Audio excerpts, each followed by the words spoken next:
and yes, sir. Good morning, everybody. Welcome to another edition of the Carton Show. My main man right there is Mr. David Jacoby. Big David. And of course, in between me and Mr. Jacoby is Super Bowl champion, Big Styles himself, Mr. Willie Cologne. Great to have Willie here.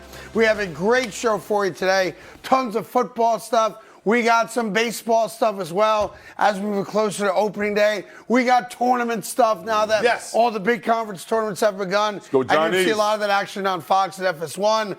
But while we were all sleeping last night, at least I know I was sleeping, can't speak for you two guys, I was this close, damn it. I almost had it. Kansas City does get a wide receiver, just not the guy I thought they were going to get. Mike Williams from the Chargers. They get Mr. Marquise Hollywood Brown. And this is a big deal because if we talked about the one thing Kansas City needed, the one thing everyone said, what were they missing the last 2 years? It was a deep threat. This dude goes deep and gets open, and we're all on notice now, are we not? And as much as it pains me as a Jet fan, we are all officially on notice. Kansas City is not just running it back. Kansas City made the acquisition and the signing of their own guys that had to be signed. We're all in trouble. Listen, Kansas City needed a vertical threat, and they got one in Hollywood Brown. The issue with him, we thought he was going to be better with Arizona. Sure. He never had a full opportunity to play with Kyler Murray due to Kyler Murray's injury. But I think the best years that he produced was really with Baltimore with Lamar Jackson. Now he gets to play with another elite quarterback in Patrick Mahomes. He could be happy times ahead for Kansas City. The bad news for those of you that are Denver Broncos, LA Charger, or Vegas Raider fans is, and I double-checked this morning because I know you guys do like to pay attention to what Vegas says.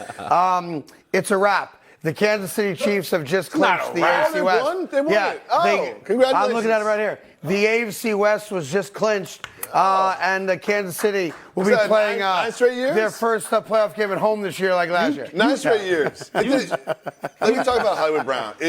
He's not the best guy that was available. He's not Calvin Ridley. He's not Keenan Allen. He's not Mike Williams. He's not that special. But he's so much better than McCole Hardman in MVS that it's an upgrade. No, it's an absolute upgrade. And Patrick Mahomes responded. We'll show this to you later in the day with an emoji, which I always find awkward when grown men communicate via emoji. Yeah, he's an emoji. I'm not an emoji guy. Why aren't you an emoji guy? I do not use emojis. Because I'm not like an emoji. No, but I told you. Thank you. I appreciate that. I've told you before that I receive a lot of emojis from people. My dear friend Aaron Boone, the manager of the New York Yankees, he gives me the fist like every single day. That means, Yeah, it's crazy to me. What color? I'm like, stop giving me the fist. That's enough already. But I can show you, no joke. He and I speak every day just about, whether it's text or normal speaking, right? And every text message I get from the manager of the Yankees, he fists me. Yeah. I'm sorry for a guy my age. What color skin tone? I don't want to be fisted anymore. What color skin tone? It's the white one. It's the white one. I still walk with a limp. Gotta make sure it matches. I'm like the only guy in America that gets fisted by the Yankee manager on a regular basis. Thank you. Appreciate that. Studio audience is alive this morning. Good to have you guys. It's a win. It's a win. And the other story is, it's Friday, man. It's a long week. We will get into, my wife's like, you didn't tell me you like that. Sorry. Take chances. Watch out, Bryce Young up there. It's Aaron Rodgers, who somehow, some way did have internet access in Costa Rica on a ayahuasca retreat. I bet he did. So he does have access to social media. And I want to just say this. I give Aaron Rodgers a lot of credit because in Costa Rica on this drug retreat, etc., but someone made him very well aware of the disgusting report that came out of CNN that he had somehow denied what took place in Sandy Hook, a decade ago. And I give Aaron Rodgers credit because this is serious, and you're talking about people's lives and the loss of lives, and it's a disgusting rumor that was put out there by an embarrassing reporter looking for clickbait, and he came right out and said, look, I've said it since the day it happened. It was a terrible tragedy. I've never denied that it happened. I've never espoused those beliefs, and I want to put this to an end right now. So that is a really good job by Aaron Rodgers putting an end to that drama as quickly as possible. What's interesting about it, though, is that while he kind of, put water on the flames of that disgusting rumor and report, he didn't say a damn thing about his interest or alleged interest in being, I don't know, the vice president of our country. And that was a calculated decision not to walk away from that.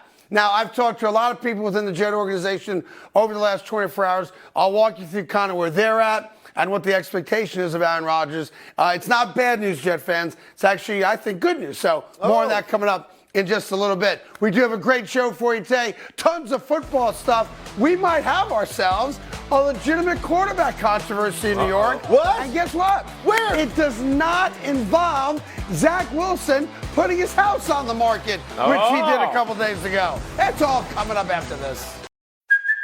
Hey, it's Kaylee Cuoco for Priceline. Ready to go to your happy place for a happy price? Well, why didn't you say so? Just download the Priceline app right now and save up to 60% on hotels. So whether it's Cousin Kevin's Kazoo Concert in Kansas City, go Kevin, or Becky's Bachelorette Bash in Bermuda, you never have to miss a trip ever again. So download the Priceline app today. Your savings are waiting. Go to your happy place for a happy price. Go to your happy price, Priceline. Welcome back to the Carton Show. Let's take a look at the new starting quarterback for the New York Giants. Bang, right there. That's Drew Lock. By the way, very attractive wife. I want to put that out there as well. Oh, nice. Good to have another good-looking woman coming to New York. Nothing wrong with that. I didn't know this stuff. So here's the deal. Seahawks general manager John Schneider came out and said, we wanted Drew Lock back, as a matter of fact. But the reason we couldn't get him back is that Geno Smith is our starter. And outside of maybe just him getting hurt, Drew Lock wasn't going to play here. But here's Schneider talking about what the Giants offered Drew Lock that he couldn't match. Listen to this. Really happy for Drew. He's able to, it's really the opportunity, Dave. Yes, to your point. They basically sold him on the opportunity to compete to be a starter. And he felt like it was the right opportunity. He looked at Baker Mayfield's opportunity last year and felt that this could be something similar. Yeah, I love the fact that sounds as courtesy of Wyman and Bob. It's like a department store. But it's look, there's blood in the water. We know that in regards to Daniel Jones and the Giants apparently having buyer's remorse, if you believe that story, and I do. You're giving him $40 million a year for the first 2 years, and there is an out after that. But if you're Drew Lock, and look, you're a competent backup quarterback, and obviously you had that 92-yard drive last year to beat the Eagles on that Sunday night, Monday night game, whatever it was. Look, it's more about being a Giant fan right now. The New York Giants let Xavier McKinney walk out the door, got nothing.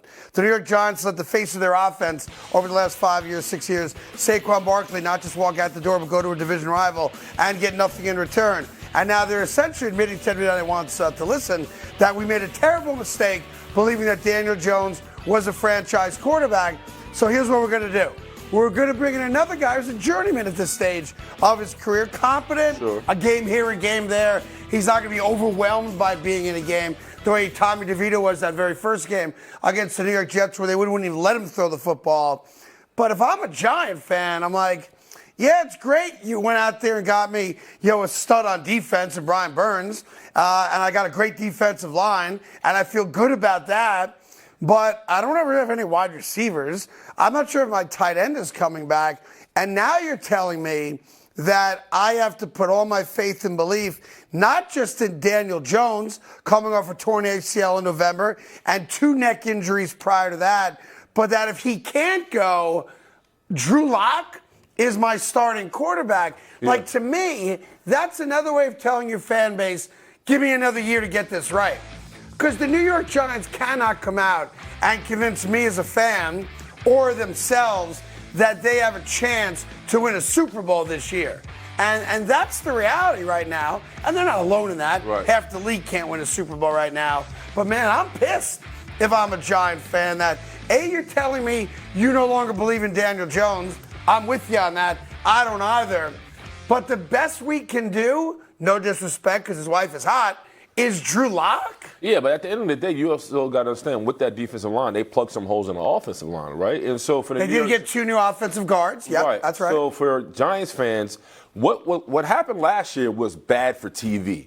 they couldn't compete. It took a Tommy DeVito and a Tyrod Taylor just to make it digestible. Sure. Now, with Daniel Jones being injured, now you got a guy in Drew Lock can go out there and at least hopefully win you 2 or 3 games, and you can add some more pieces hopefully in the draft. Now, you're going to see something crazy that's going to happen, a storyline with the New York Giants this year, and it's the exact same thing we saw, although we didn't know it at the time, with the Denver Broncos last year and Russell Wilson. Just to give you a quick recap, we didn't know it, but during the bye week last year, the Broncos went to Russell Wilson to try to work out a new financial agreement because there was so much money guaranteed to him, right? And he's like, go F yourselves. You signed the contract, you're going to abide by it, and I want my money. And then Sean Payton made the decision later in the year, we have to make sure he doesn't get hurt. Because there are these clauses in these contracts where if a dude gets hurt while he's playing, you can't take the money away from him, right? So that's the same exact thing that Danny Jones is facing this year. Now watch this. They have an out after this year. They can walk away from the contract unless he's hurt. If he's hurt, then the year 3 of the contract kicks in with the guarantee of $23 million. So there's going to come a point this year where the New York Giants are not playing for much, certainly not playing for a chance to win a Super Bowl. And I think that's going to happen pretty quickly because I don't think they're a very good team, especially on offense. I don't know where points are coming from. Where the storyline is going to be, Drew Lock is now our starting quarterback, and we are not playing a healthy Danny Jones because the guy's been injured a lot. We can't risk him getting injured and having to eat another $23 million on top of the $80 million we've now given him over the last 2 years. It's going to be interesting, and it's going to be a problem. One of the wrinkles with all of this is the word out of Indianapolis at the Combine was the Giants were in love with J.J. McCarthy, right? So I'm thinking they're going to draft McCarthy, use him as a backup for Daniel Jones, and grow him, and he'll be the sort of incumbent starter there. Signing Drew Lock didn't make that much sense when you take that into account. But now that I have this information from you, Mr. Carton, about you want Daniel Jones to be healthy at the end of the year. Now you have 2 backups. Even if you do draft McCarthy, you can use Lock and McCarthy and then put Daniel Jones there because they're not going to be competing for a playoff spot. They're not, which also makes that draft pick really interesting. And you're right, the rumors out there is that they like J.J. McCarthy a lot. He's not considered one of the top 3 quarterbacks, but you'll have a chance. At 6? Look, you will have a chance to get him. He will be available at 6, but it's crazy that we do these contracts and then we're going to sit you while you're healthy because God forbid you get hurt. That costs us another $23 million. And here's the other part of this that I hate. And as much as I hate it, I kind of hope it happens because I want to get the popcorn ready and watch it. If I'm Daniel Jones and I know exactly what's going on, my agents have, kind of walked me through it so I understand it. Knee hurts, coach. Knee hurts. I'm trying to get hurt. Knee hurts. Really? I'm going out of my way to tear another ACL, twisted ankle. No joke. I fall down the stairs on purpose because if I can get myself hurt to the point where I can't play, they have to give me another $23 million. Now play it out. If I'm not hurt, I walk away from the deal. I get nothing. In Yiddish, they say that, ugats. I get ugats, right? But if I get hurt, I get an extra $23 million. I'm feeling like a good old-fashioned separated shoulder myself. Right? I mean that's what I would do. Practice squad players only make $5,000. I would go over there and be like, hey, buddy. I like this. Work out a little deal. This RPO? I'm going to take a dive. I don't want on my neck. I like that. I get accused sometimes of referencing older movies that you gentlemen have not seen.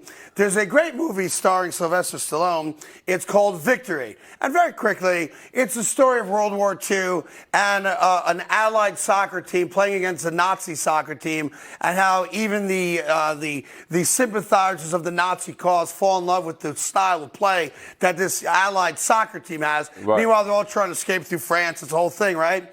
But the only way for Sylvester Stallone to make the team is for a guy to give himself up So they purposely break the guy's leg so that Sly can get on the squad and help everybody escape. Yep. That's the kind of thing that's going to happen in New York. All right. Just without the Nazis. And for those of you questioning kind of my eyesight, knowing that I do need cataract surgery here in a month or so. Is that a thing? Yeah, it's Yeah, a I'm thing. worried That's about right. that. That's right. So you got to wear those big. Relax. Okay. April 16th, the right eye. April 30th, the left eye. I do want to show you a picture of Drew Lock's wife. Just so you know I'm not BSing you. Yahtzee. Thank you very much. Good to see you. Wow. Yeah. Good for you, Drew Lock. Or as many of us like to say, Mama. Yeah. Yeah. Wow. Yes, could feed a nation. In any event, happy to have Drew Lock here, and I'm going to offer his wife a job. No disrespect to you two gentlemen. Bye, Jacoby. One other very quick story for you from the world of baseball, if I may. One of the great things for a starting pitcher in baseball is the opportunity, I know growing up as a kid, it's what we all dreamt of being the opening day starter for your favorite team. Marcus Stroman, former Cub, former Met, is now one of the New York Yankees starters. Well, because of the Garrett Cole injury, and an update on that coming up a little bit later in the show, the New York Yankees went to Marcus Stroman and said, Marcus, we want to give you the ball opening day to be our opening day starter, which is a dream come true for anybody, right? I'd be honored, And he's Coach. a Long Island kid, grew up a New York fan and all that stuff. Marcus Stroman said, yeah, no thank you. Don't want that. Don't want that. Because it throws off his kind of, his schedule for the rest of the month of March. And also it allows him to be the Yankee home opener. So he'd rather be the Yankee home opener than to be the opening day starter for the New York Yankees. It's why nobody really likes Marcus Stroman. That's not true. That's just the reality. I get along with him great, but not a very well-liked guy. Listen, I get it. You're going to be the opening day starter but not for the in New York Stadium. Yankees. He's from Long Island. What are you talking about? Like this, it means more with him in Yankee Stadium. Okay. This is a guy who's dealt with a number of injuries. I was a Jet, right? When I came out the tunnel on opening day against Tampa, coming out the tunnel at home meant more. Sure. So I understand what he's going through. So I'm not a Yankee fan, but as Yankee fans, how does it feel? So it is what, March 16th? Yeah, 17th? 15th, yeah. And you've already got two of your star players injured, and now you've got a starting pitcher doesn't want to pitch on opening day. We haven't even won or lost a game yet, but there's been 7 negative stories about your team. Yeah, but we got Judge, Stanton, Soto, Rizzo, and everybody else, so we'll be fine. We got bats. They will be fine, but this is everything wrong with Marcus Stroman. Just take the ball and be the opening day pitcher. Is that an honor? No. Yeah. Stay true to yourself. By the way, this is kind of like it's like a life-size statue of Marcus Stroman. Willie, what are you doing? Meanwhile, we got much more coming your way. I just had to give it to you because it pisses me off. And if I was still on radio, I would have done 9 hours on it today. That Marcus Stroman is a selfish douche. And by the way, I get along with Marcus. Great. Yeah. In any event, that's just a great day. Coming up, the bobbleheads that went missing, I'll explain to you. And first in football, including Baltimore Ravens having to explain themselves about why Derrick Henry makes them a better team. We'll get into it. Hey, they tell me that the NHL season starts in a couple weeks, and in advance of that, the Pittsburgh Penguins want to honor the great Jaromir Jagr, who, by the way, I think is still playing hockey. So they had 18,000 bobbleheads on a truck heading to the igloo there in Pittsburgh. Good. And a lot of people bought tickets because it's a keepsake and they're collectible. And as you see right there, the Penguins had to announce, unfortunately, the shipment of 18,000 bobbleheads was stolen. Stolen? Now, I want to be clear about this. I understand. I don't support, but I totally understand if you want to Vic one. Because you got kids who are big Penguin fans, and you have a chance as a truck driver, to kind of take one for your kids at home. I totally get that. And while I can't endorse it because they'll fire me, I endorse it, okay? I'm trying to figure out, though, what mafia member was like, here's what we're going to do. We're going to take all of them. What do you do with 18,000 of them? Yeah. Like, you can't sell them, you can't stack them, you can't even give them away. The other 17,990 Jagr bobbleheads are just worthless to you once you give away the first 10. But they have a picture of the culprit. Oh, we do? Yeah. All right. Yeah. Oh, there you go. Yeah, that Now makes you sense. see, you go to prison one time, and that's how people treat you. Yeah. That's how people treat you. Doesn't feel good to be one labeled. time. You go to graduate school one time, and that's how you get treated. I can't wait for the follow-up story, to be when the Pittsburgh detectives uncover the mystery and find the 18,000 missing Yammer Yager bobbleheads. You know They what said I mean? they got the FBI on the case. And I'm just trying to say to myself, isn't there other things we can use the FBI for than chasing down some interstate bobbleheads? commerce, I guess, is a very big deal. You know it's going to be like? I watch Storage Wars still every now and then. That's a good one. When I can't fall asleep. There's going to be a Storage Wars question. ones where the guy's like, I'll buy that locker for $100, and he's going to get 18,000. You're going to find a tricycle, Yager Care Bears, bobbleheads. and a bunch of Yager. Have you ever had a bobblehead? Never had one. Have you ever had a bobblehead? No. You? You the only one that have one? Two.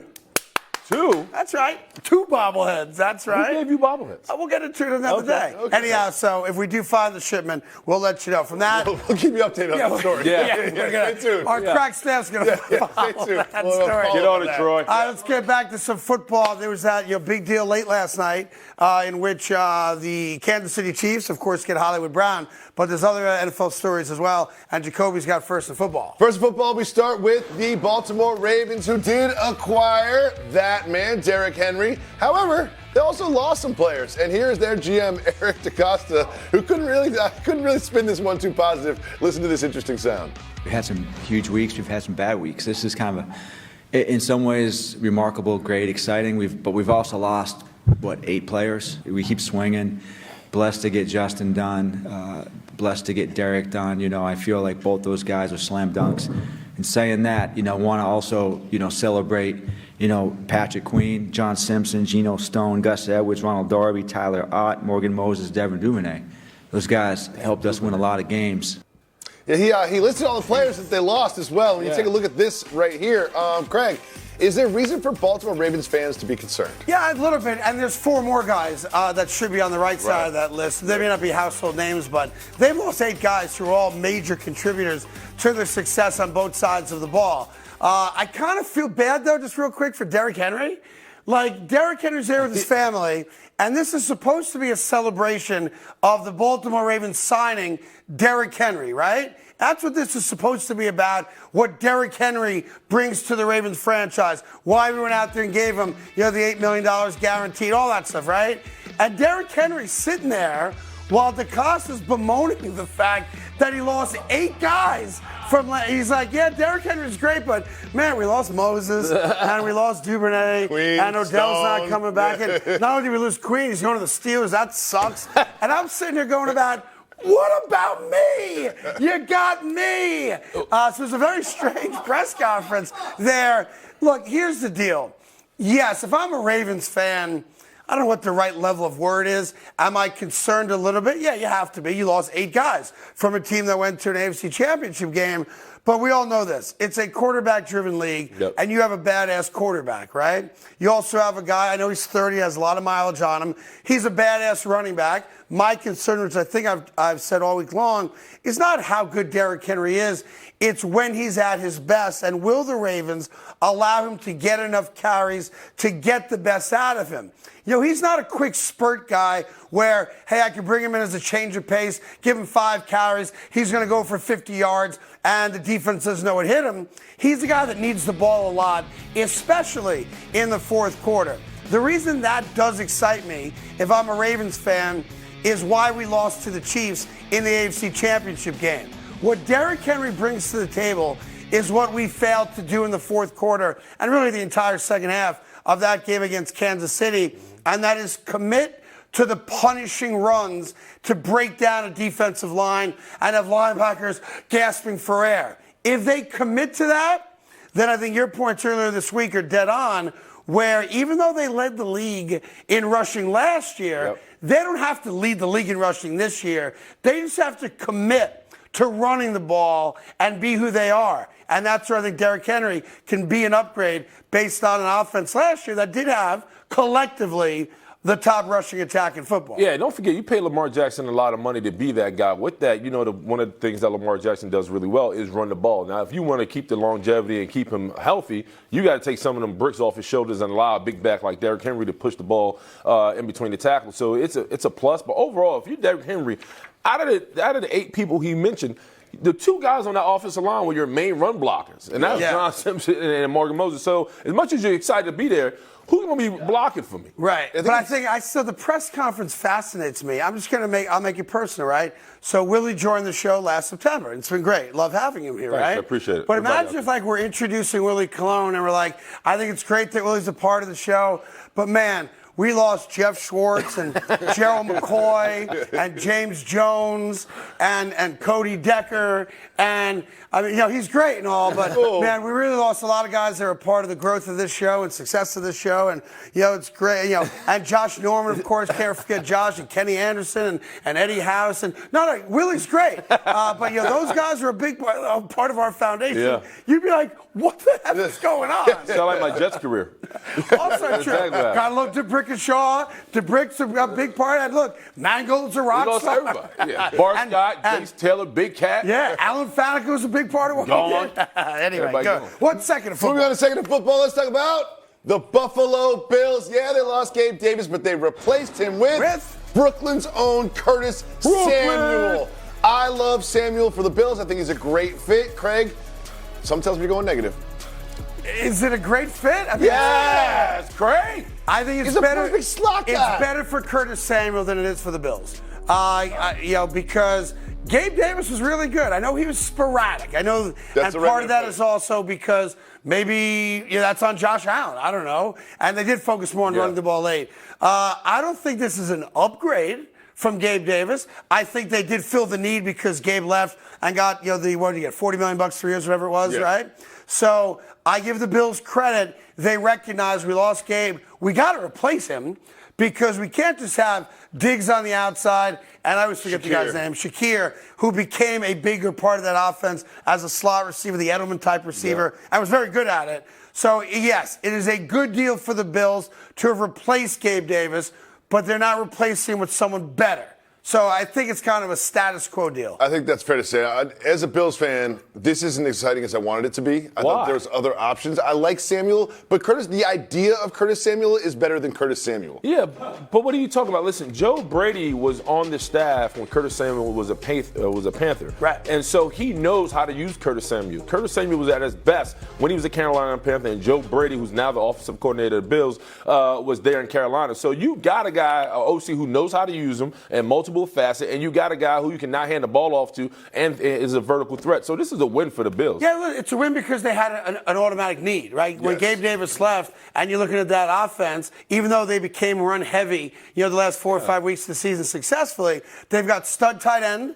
They've got obviously Diggs, who's still a top 5 receiver in the league. Mm-hmm. You've got Shakir, who became a bigger part of that offense. So yeah, they had to get a wide receiver, and in this case, you get a guy who's not 40 years old. So, he can grow in that offense. But look, much like all these other teams with great quarterbacks, the belief is whatever Curtis Samuel has done in his career thus far, which has been good, not, oh my God, great, but good, that Josh Allen should make him better. I think you make a good point because Josh Allen is one of the, I would say 4 quarterbacks where it's like, we're going to win because of you. Yeah, I agree. We're going to win because of you. You're going to get us there, not the weapons around. By the way, he's never had quarterbacks like that. Right, and I don't want to, we shouldn't compare anyone to Brady except for Mahomes possibly, but that's what makes those guys special. Like, when we talk about the top quarterbacks in the league, and we always go, who's your top 10 quarterback? No matter who you have in the top 10, dudes 4 to 10 aren't the top 3 guys. Mahomes makes everybody on the field better.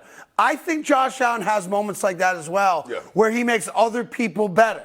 And there's not a lot of guys that do that. Like Justin Herbert doesn't do that. He's a great quarterback, but we have no proof of him making average wide receivers better than average. Now, the fact that they let Keenan Allen go, we'll get to that in a second, I know, and Mike Williams is gone, maybe we'll see that now for the first time, but that's what makes guys like Allen special. Moving on to third and football, let's talk about some tampering. The Philadelphia Eagles are being investigated for tampering with that man, Saquon Barkley. Typical Philly crap. We've discussed this before, Craig. My question for you is, should there be a punishment for the Eagles engaging with Saquon, allegedly? Well, now, Saquon spoke about it yesterday. Saquon said, look, the story got a little convoluted when the Penn State coach, James Franklin, came out and said it.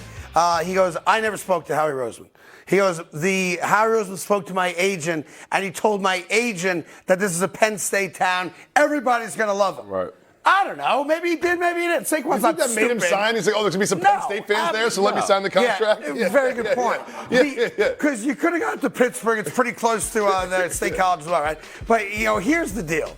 He went to Philly because Philly offered him $26 million guaranteed, right? Period, stop. This wasn't about, I want to be near Penn State fans. This wasn't about, I want to stay in the Northeast because I have a home in Jersey and it's an easy commute. This was about one team and one team only gave me $26 million guaranteed, period, stop. Look, I'm a big Saquon guy. Yeah, we're going to be golfing together in this big thing coming up in a little bit. And that's my dude. And I'm happy for him. But the tampering thing is interesting because two teams have now been accused of tampering. Yeah. The Eagles, and they thoroughly deny it. And Saquon helped the Eagles out yesterday by saying, it wasn't me, it was my agent, we should be good. And, of course, Kirk Cousins in Atlanta, where Kirk's the guy that came out and said, oh, yeah, I talked to him. What do you mean? I talked to the... I just like the fact that Philly's accused of it, because it gives me a chance to criticize Philly again. But my gut is that Saquon saying that will kind of end it. I know the NFL is investigating it. And look, worst case is a third-round pick you lose. Because it's only happened once before, to my knowledge. If it's happened more than that, tell me. But the penalty has been you forfeit a third-round draft pick. So that's the worst-case scenario, which is not a small thing. It's a big deal. Yep. Because you should get a starter in the third round. But, that's the deal. So, anyway, more football coming up. They're telling me they have discovered one of the missing bobbleheads. Is that right, guys? Oh, okay. What? There you go. Oh, yeah, not fair, though. Not fair. Now, I'm the guy on the right, in case you were confused. That's my former radio partner, Boomer Esiason, who looks like Vince Scully there. Look, not the best bobblehead, let's be honest. Not the greatest bobblehead ever. At all. Not like, I've had a lot of people try to crack the head there thinking it's an egg. Not good. Not like a thumb with pants. Coming up, is Justin Fields going to be in the NFL next year? Thanks, Willie. Appreciate it. Former starting quarterback of the Washington Commandos. He has found himself a new home. I like this deal, by the way. I like this deal on both sides. He goes to Seattle for a 4th and 6, and they throw back a 3rd and a 5th. So, it's a bit of a pick swap, and Seattle gets a legitimate backup quarterback who's obviously started a bunch of games to play behind Geno Smith, who regressed last year after his comeback player of the year before for Seattle. It's a good deal. I know we don't focus on backup quarterbacks, and rightfully so, because you never really want to see them in a game because it usually means your season is over. But it's a good deal. Like, matter of fact, had the Jets made this deal prior to getting Tyrod Taylor, I would have been in full support of it to back up Aaron Rodgers. Here's the rub of it, though. Geno Smith's the guy. Sam's going to start a couple games this year based on, Geno's ability to stay on the field last year or lack thereof. But to me, I had Seattle as a potential destination for Justin Fields as a backup quarterback, knowing that Geno probably done as their starter after this year. So now you take Seattle off the list. We got to take the Giants off that list as well. They've got Drew Lock, and he might be their starting quarterback this year. Raiders. So you got to take him out. You got to take the Raiders off that list now as well. Yep. Like I said in every meeting we've had this week about this list, because the Raiders obviously got Gardner Minshew to press Aiden O'Connell to be their starting quarterback. The only team that's really left that legitimately needs a starting quarterback are the Denver Broncos. Unless you guys think in that crazy brain of his that Sean Payton, who started Jarrett Stidham over Russell Wilson when they were still alive for the postseason because of their fears of Russell getting hurt and how much money that would cost them. If you honestly think the Denver Broncos are going to war next year with Jarrett Stidham as the starter and Ben DiNucci as the backup, then I've got to give my man Sean Payton some type of exam to make sure he's still all there between the ears, because that makes no sense to me. For Justin Fields, though, I think you have to come to terms with this. You're going to be the backup quarterback of the Chicago Bears. Yeah. Because I believe they're going to draft Caleb Williams. If they do, he's the franchise quarterback. Most teams these days start their rookies right away. That seems to be the evolution of drafting a quarterback, number 1 overall, and not letting him learn on the sideline right away. And that means Justin Fields is in a spot. There's no destination for him right now. I know the closer we get to the draft, maybe there'll be a team that panics and says, we'll give you enough draft picks to make it worth your while. But as we sit here in the moment, Justin Fields is not going to be playing in the NFL next year unless Caleb Williams gets hurt.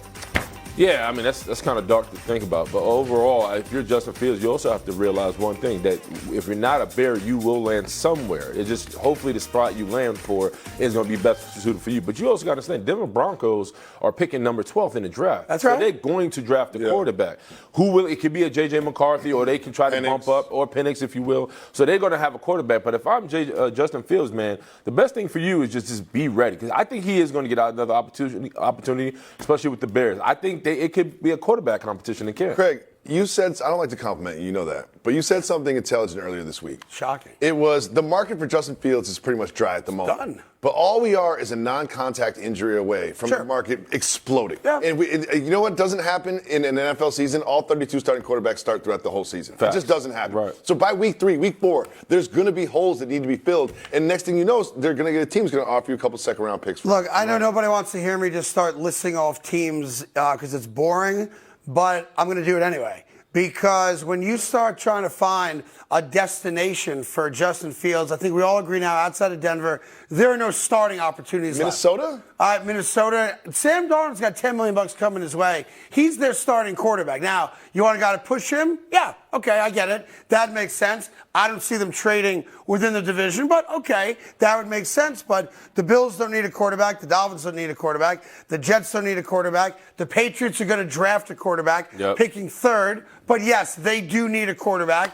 Obviously, they're going to address it coming up in April. Baltimore, Cleveland, Pittsburgh, Cincinnati. That division's locked with quarterbacks.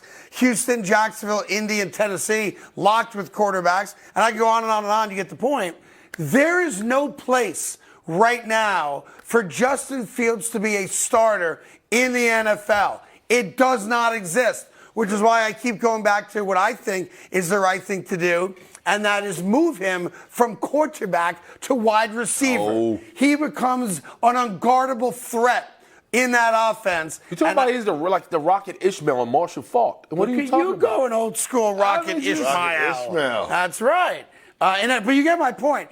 He's not going to be a quarterback in the NFL, at least on day 1 of the NFL season, because there's no place for him to go. Which brings us now very quickly to a little segment we like to call a Willie or a Won't He. Do it. Let me start you off with Aaron Rodgers. Aaron Rodgers will spend time this spring running for vice president. Will he or won't he? He will. Nobody tells Aaron Rodgers what to do. So if he has interest in this field, he's going to pursue it. And listen, we know he likes to go on these rogue podcasts and talk about politics and his theories. I'm not surprised that he's really entertaining this. He hasn't backed down from the notion of him running from VP. Here's the test for Aaron Rodgers. It's called minicamp. Okay. Veterans hate going to minicamp. It's right after the draft. It's when the veterans get to meet the newly drafted rookies. And last year, Aaron Rodgers was all in on everything. Oh, yeah. If Aaron Rodgers is physically not in Florham Park, New Jersey, headquarters of the New York Jets camp, for every single practice,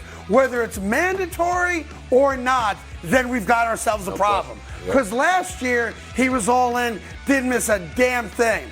If he's absent, even for a dentist appointment, then we've got ourselves a problem. Aaron Rodgers treats being vice president of the United States like a side hustle. He treats it like he's selling T-shirts on eBay. Right. Like, I'll be the quarterback of the Jets, and also maybe the vice president of the United States. Like he's an Uber driver or something. But he had an opportunity to say, "No, I'm all in." He didn't say that. No. He did respond to the Sandy Hook rumors, which had to. Well, he had to respond to. But he very definitely ignored the reports that he might be a running mate of RFK Jr. for president. Which I will say this as a quick aside: there's only 3 people on the planet that are going to be running for vice president, right? Kamala Harris, whoever Trump picks, and whoever Kennedy picks. That's pretty cool. Yeah, that's pretty cool. Right? Being the quarterback of the Jets is pretty cool, Pretty too. cool. Yeah. Heartbeat away cool, from too. having your finger on the nukes. Pretty cool. Pretty cool. All right, number 2, Marcus Stroman will finish the season as a Yankee? Will he or won't he? He will. I know he's been through a lot of injury woes overall, but I think the kid, listen, he's the pride of New York. I love him. Okay. Okay. All right. Jerry Jones. I had nothing. Sorry, it's like, you get right. That's on me. Jerry Jones will relinquish player personnel control at some point this offseason. Oh, will he or won't he? He won't. Now, you know Jerry. He's not giving that up. This is Jerry's world, and he's going to die in that on that throne. So, no, Jerry's not giving up anything. Damn it. No. If I'm a Cowboy fan, I wish he would. Why? Because we suck in the offseason. We haven't signed a big-time free agent, I'm speaking as about my Cowboy fan, since 2012. It's been more than a decade since the Cowboys dominated. It's negligence, Willie. This is negligence. Yeah. Jerry's not. Nobody's telling Jerry what to do. He's the one that writes the checks. Bottom line. Yes, you can write the checks and still empower good people, smart people, successful people to run your business for you. The sign of all great leaders is how they delegate authority and let people do their jobs. That's the reason why the Dallas Cowboys sit here on the outside looking in and why they're not going to win the Super Bowl for the 29th consecutive year. We got a lot of news with the Kansas City Chiefs because while you guys were sleeping, we're like the Keebler elves. We're not stop working. Oh yeah, we're always working. And we learned that the Kansas City Chiefs found themselves a wide receiver last night. Who is it? And does it guarantee them another championship after this? Good morning. Welcome back to the Carton Show. We have your early morning headlines, and we start with this. Very interesting news. Keenan Allen, formerly of the Chargers, was traded to the Bears for a 4th-round pick. The Bears quarterback is potentially going to be the number 1 pick, Caleb Williams. When this news broke, what did Caleb Williams do?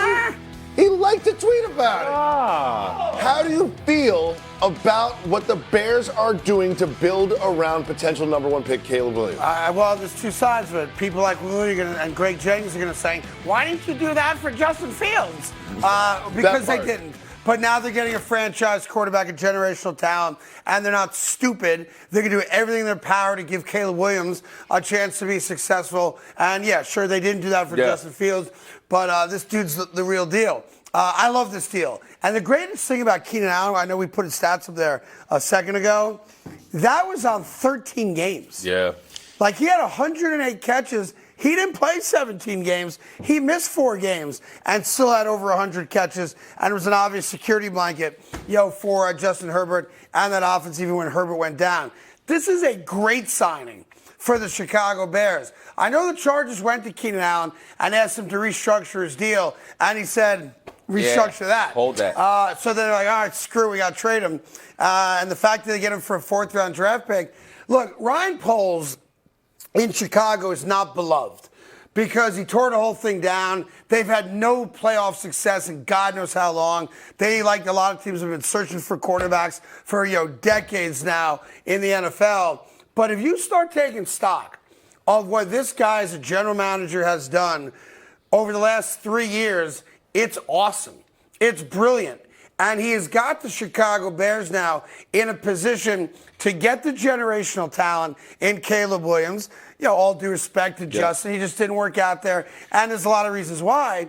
But in addition to that, people forget, the Bears also have the 9th pick in this draft, meaning you're going to get a Pro Bowler if you pick right at number 9, and you've got maneuverability with the 9th pick because there might be a team sitting there at 12 that wants to get up to 9 because there's a guy, a quarterback that they want, meaning you get even more picks. So I think Ryan Poles has done a great job getting the Chicago Bears ready.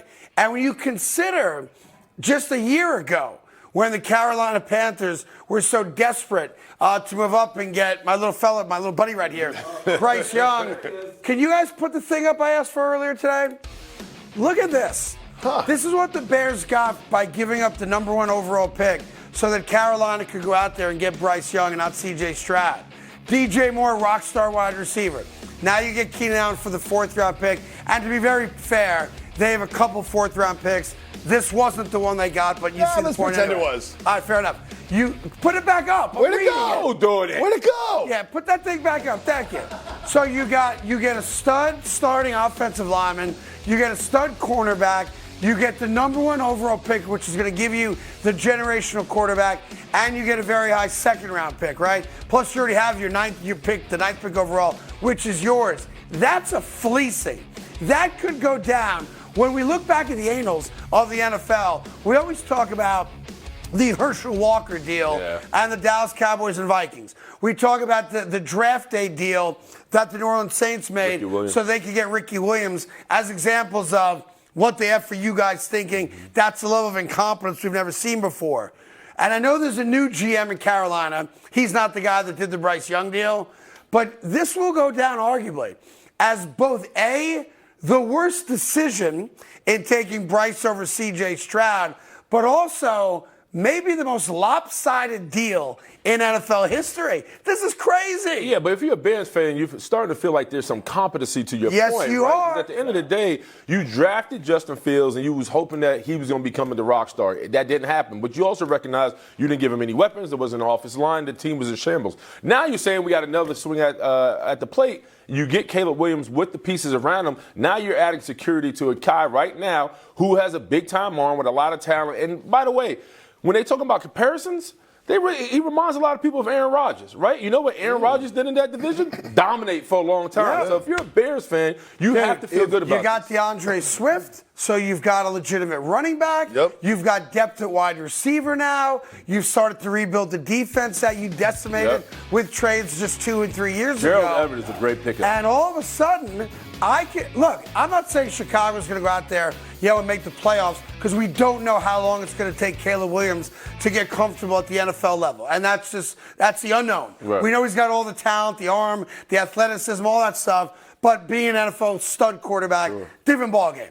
But there's no reason to think that they can't be this year's version of the Houston Texans. No. And they're doing a very good job building around If them. you're a Bears fan, you're a Jets fan, right? Yes, I am. And you're a Bears fan, you guys have something in common. Like, Caleb Williams, if he gets drafted by the Bears, which he likely will, he'll be the best Bears quarterback in about 3 decades. In theory. But honestly, it's almost like it's hard for him not to be.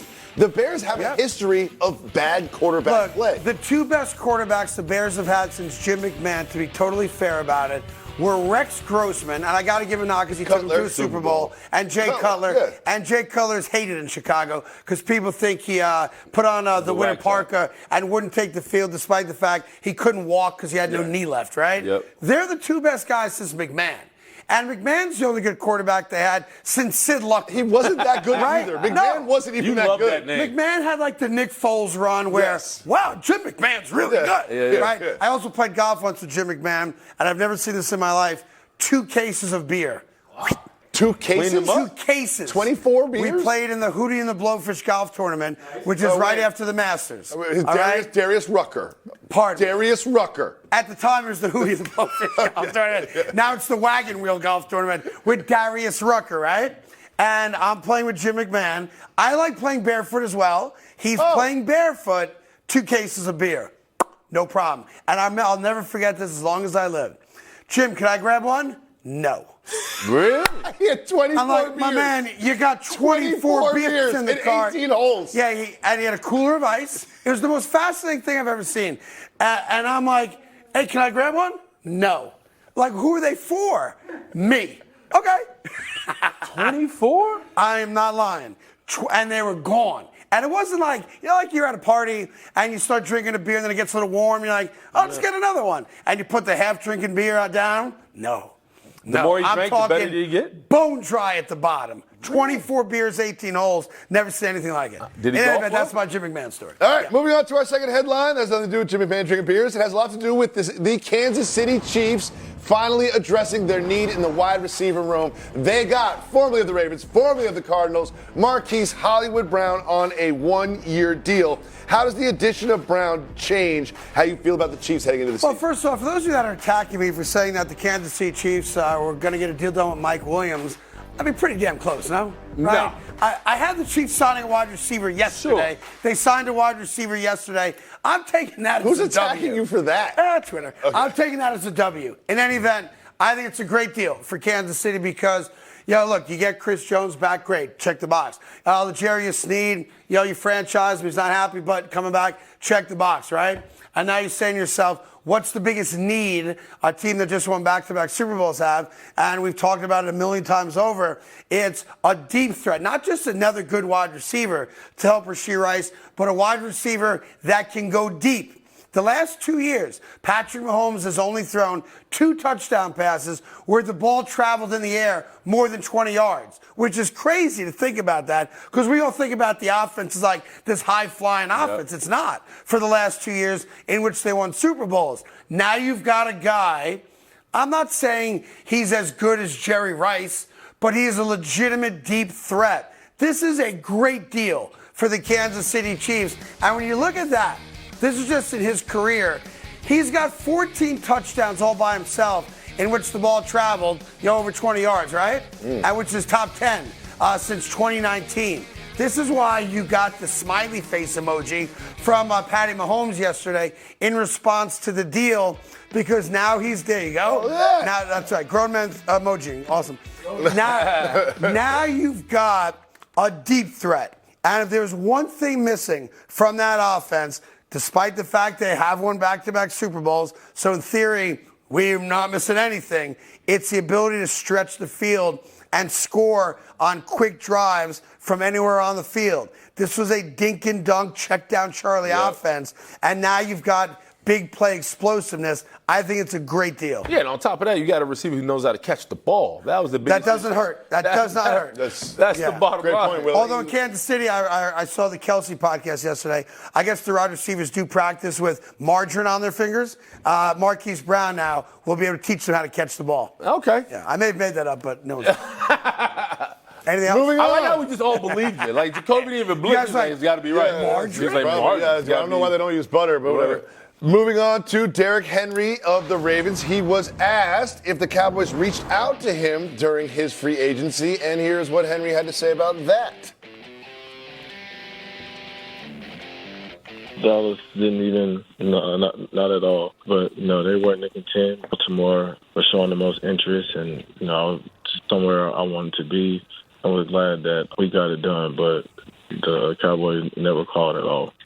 So the Cowboys never even reached out to Derrick Henry. Wow. Currently, the Cowboys have no running backs. Right. What does this tell you about what's going on with the Cowboys this offseason? That's what I've been saying all year. They're not all in. Look, if they couldn't afford Zach Moss at $4 million a year, I'm not surprised they didn't pick up the phone. He got $8 million guaranteed or $9 million guaranteed. That's too rich for their blood. Now, I don't think his game fits the Cowboys offense, so I could make an excuse for Dallas. Well, of course he didn't pick up the phone. He was never on their radar because he's not the type of running back that fits the offense that they're going to run there with Mike McCarthy calling plays.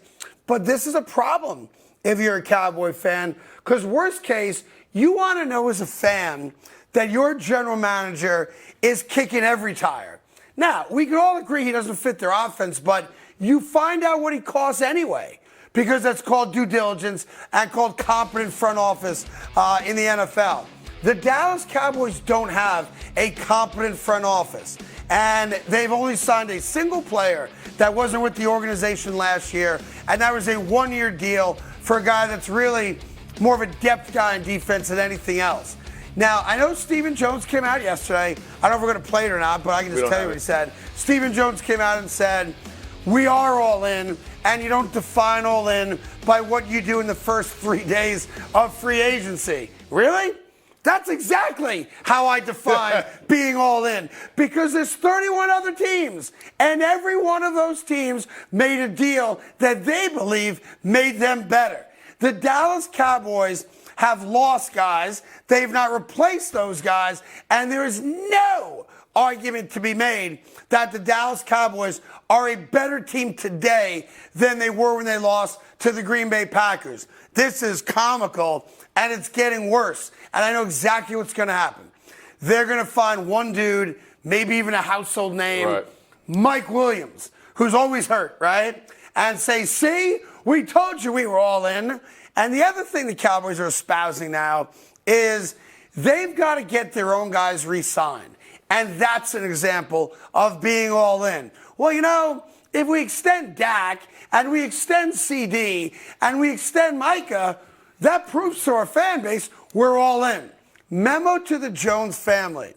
It has been 28 years without a Super Bowl. You told us a month ago, after the devastating loss to the Green Bay Packers, 2024, our motto is all in. Right. When? When do we see you being all in? During the draft? Every top player that was available has been signed to go elsewhere. Yeah. Now, there's still good football players left. No, they're not. But how the hell are you all in when you acquired nobody? No, right now it's the bottom of the barrel guys. We mentioned the name Eric Armstead. He just went to Jacksonville. We talked about Danielle Hunter.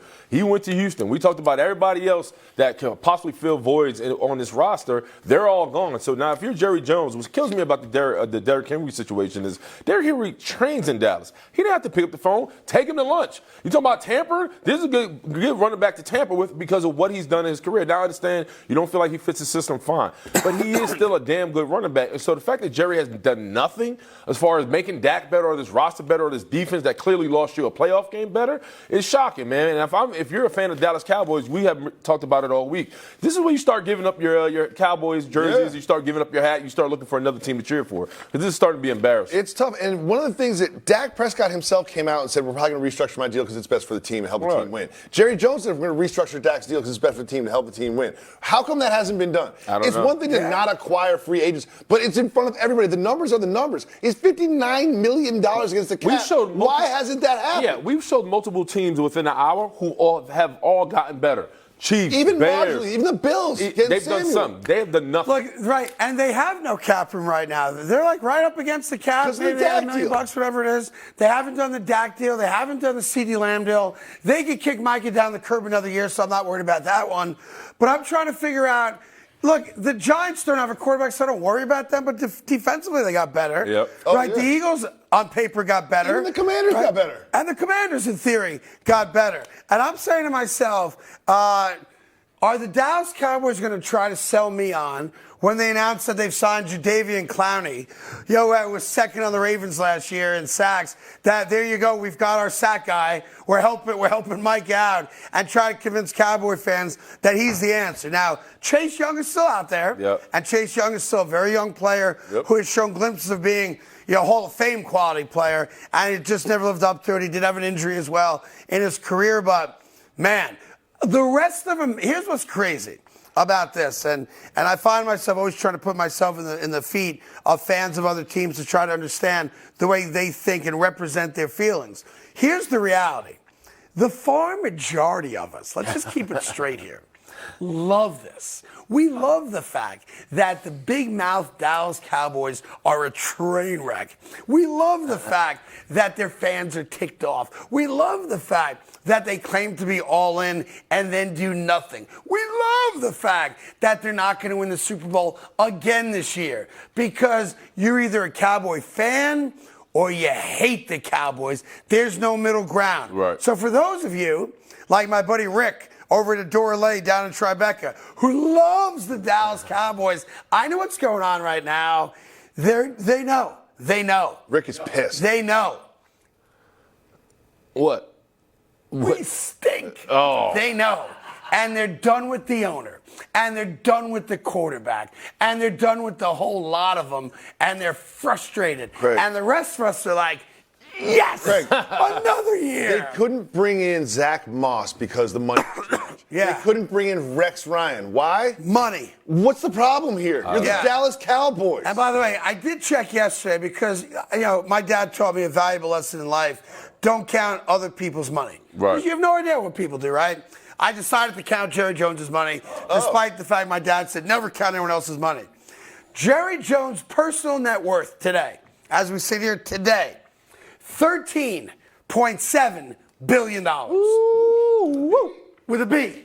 $13.7 billion, but we can't afford Rex Ryan? Yeah, but Rex Ryan is too expensive. Cut the check. And I'll do you one better. When Papa John's wanted to be the official pizza of the Dallas Cowboys, John, who's no longer with the company, went to Jerry Jones and said to trade for the rights to be the exclusive pizza company of the Dallas Cowboys, I will give you the state of Texas. You'll own the rights to every Papa John's in the state of Texas. Jerry has no idea what that meant.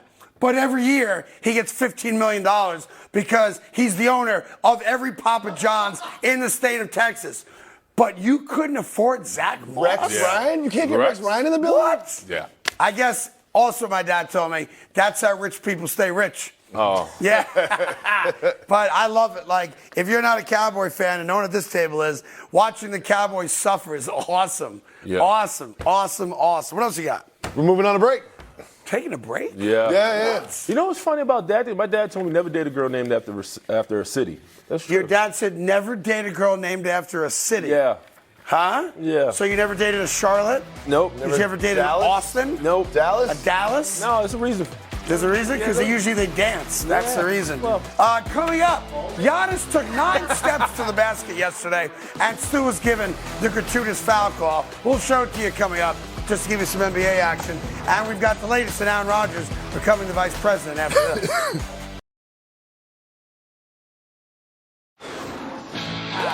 Oh, yes. Look what the cat drag did. Handsome Greg Jennings. He put the team on his back. He's not even that good at playing football. Nobody wants him. I may have a reputation in my career for being the guy that says, some outlandish things. Tofu gives you man boobs. Do you want to get semened on? Baker Mayfield, $100 million. Bryce Young, slot receiver. They put French fries on their sandwiches. We all hate it. Do not like that idea. It's a bad idea. If we take a collective effort, we all hate that idea. Damn it to hell. I need a new agent. There's your Benedict Arnold. How's that feel, Giant fans? Pretty good? The New York Jets have a much different problem. He's running for the vice president. Is he our quarterback?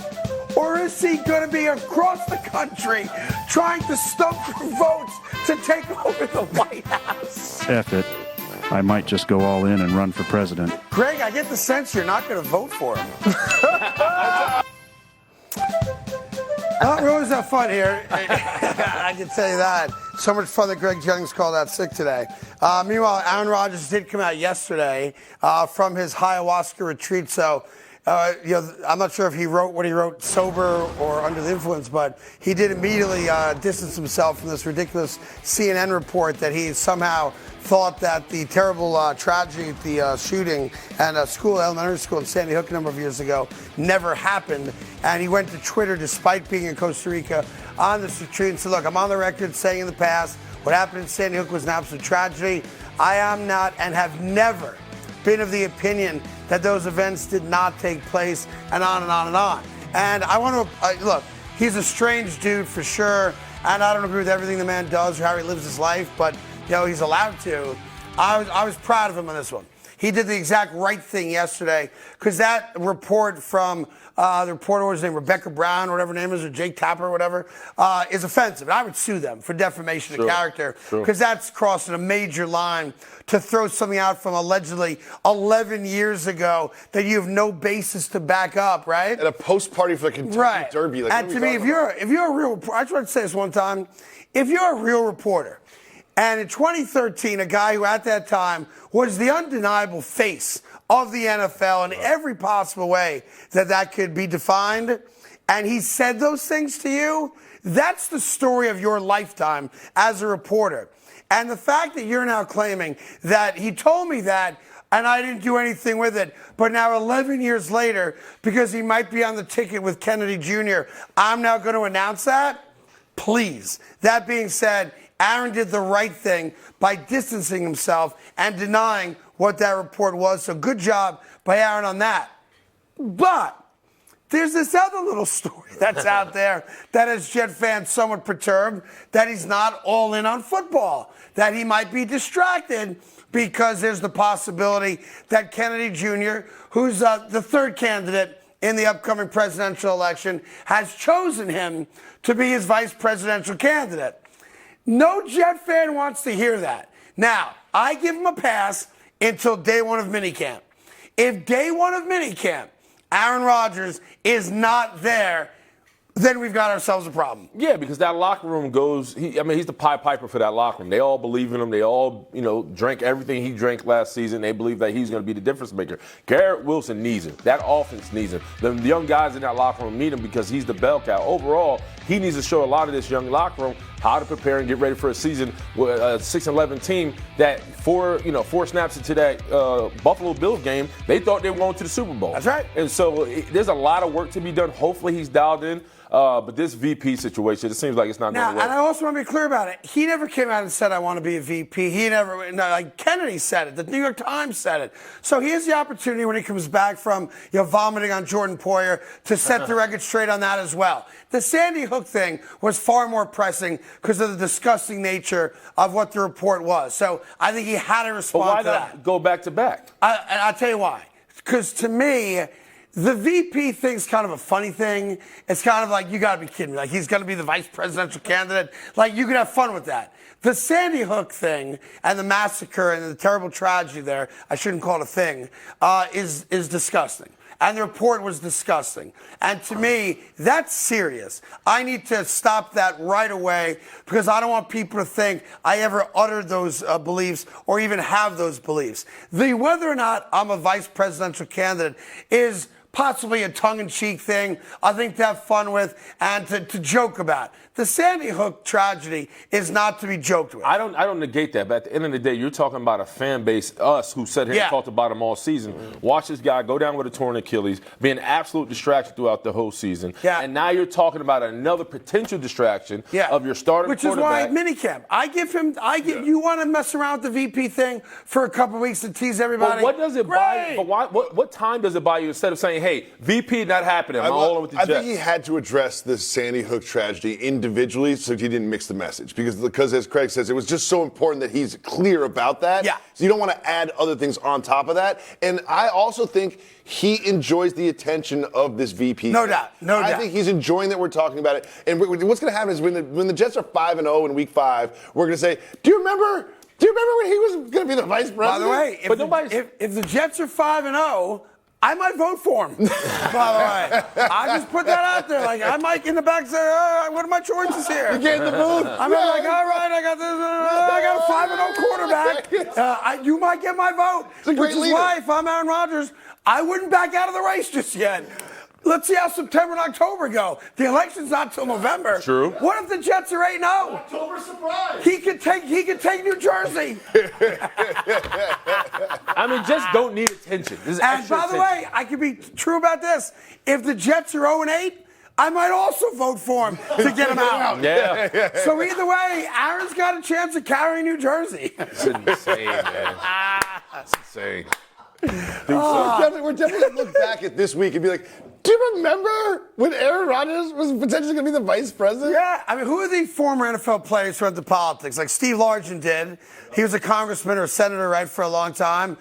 Bill Bradley, of course, became a senator. Yeah. I think, did Herschel Walker run for office? Yeah, Herschel Walker, yeah. He ran. He lost. Okay. Oh, yeah, just recently, right? In Georgia, right? Yeah. That's right. He lost in Georgia. That's right.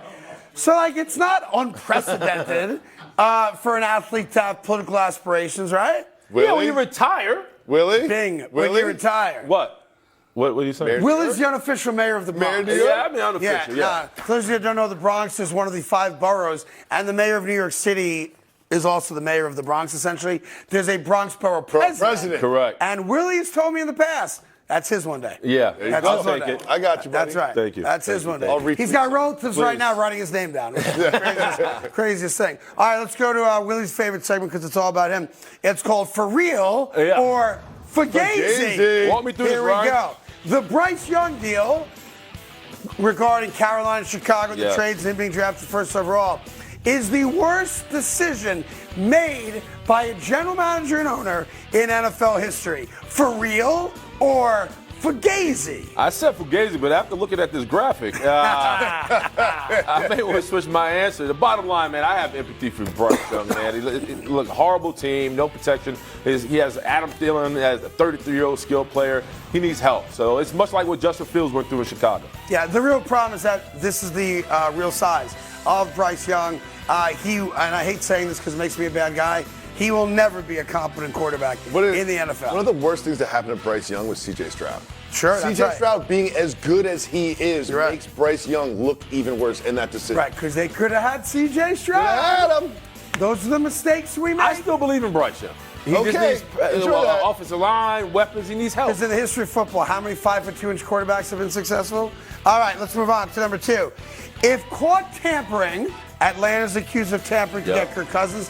Eagles accused of tampering to get Saquon Barkley. If you are caught and convicted of tampering, should the trade you made to acquire a player be negated, or the signing of a player because they're free agents, should that deal be negated, and should you not be allowed to have that player? Is that for real, or is that Fugazi? I'm going to say Fugazi. No, at the end of the day, everybody's tampering. You just a matter of who gets caught. It's impossible. All these big-time decisions and transactions that happen, you have to get ahead of the curve. So Saquon denounced it. Kirk said, yeah, I did it. So what? So, no, I don't think it should be canceled. It's Fugazi. You can't put that toothpaste back in the proverbial tube. It's just too hard to unwind. And also, what Willie said, everyone's tampering. If you're not tampering, you're not trying. You should be tampering. As Willie knows, though, the Hofstra motto in Latin is, if you ain't the cheating, you ain't the trying. That's Latin, though, for you. Here's another one. There's a report that says the Jacksonville Jaguars and Brandon Ayuk are interested in one another. Is that for real, or is that Fugazi? I'm going to have to say for real. Listen, at the end of the day, Brandon Ayuk, listen, we forget that he was a big pivotal part of this San Francisco outfit. I don't find that you get masked.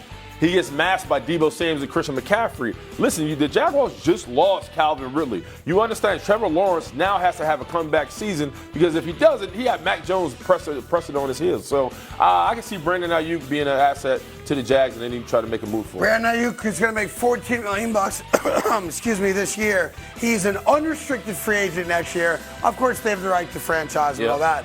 But this is the last year of his contract out there in San Francisco. Let's go to one more here, I believe I have. You heard yesterday that John Gruden is coaching again in Italy. Seamen. And the name of his team are the Milan Seamen. Oh, wow. So here's the For Real Fugazi. For Real Fugazi.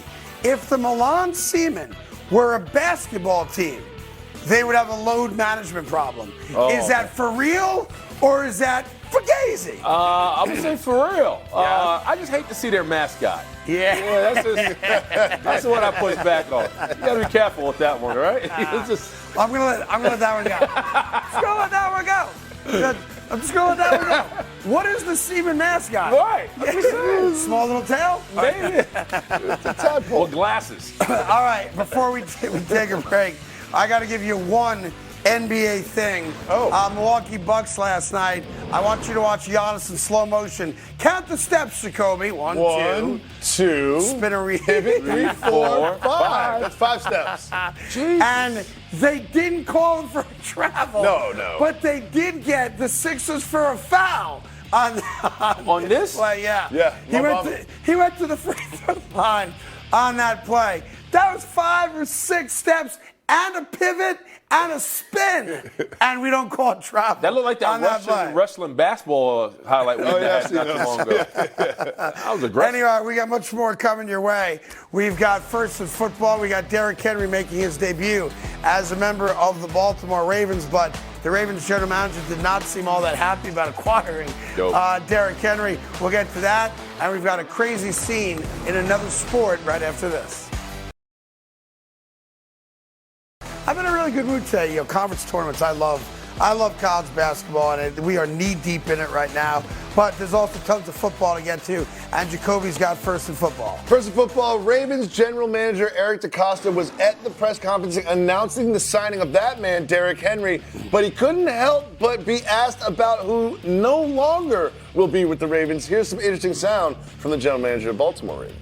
We've had some huge weeks. We've had some bad weeks. This is kind of in some ways remarkable, great, exciting. But we've also lost 8 players. We keep swinging. Blessed to get Justin done. Blessed to get Derrick done. I feel like both those guys are slam dunks.